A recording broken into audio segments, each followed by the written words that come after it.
జిల్లేడు పువ్వులతో శివుడిని అర్చించాలి.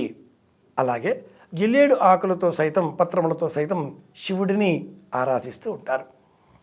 వినాయక అర్చనలో కూడా అర్కపత్రం సమర్పయామి, ప్రత్యేకంగా 21 పత్రములలో అర్కపత్రమును తప్పక అర్పించాలి. గాయాలను తగ్గించేటటువంటి శక్తి, తెగిన శరీర భాగాలను అతికించేటటువంటి శక్తి ఈ జిల్లేడు పత్రానికే ఉంది.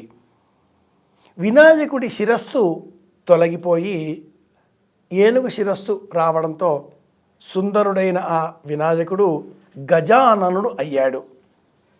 అదేవిధంగా అంజనీ కుమారుడైన సుందరుడు ఇంద్రుని వజ్రాయుధం ధాటికి మూర్ఛిల్లి నేలపైన పడి అనంతరం పార్వతీదేవి అనుగ్రహంతో పరమేశ్వర అనుగ్రహంతో పునరుజ్జీవితుడయ్యాడు, హనుమంతుడయ్యాడు.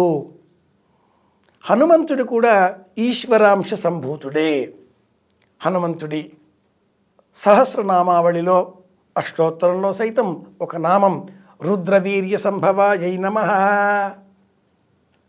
కనుక ప్రాణశక్తిని పునరుజ్జీవింపజేసేటటువంటి ఈ అర్కపత్రంతో వినాయకుడిని కూడా పూజించవచ్చు, ఆంజనేయుడిని కూడా పూజించవచ్చు.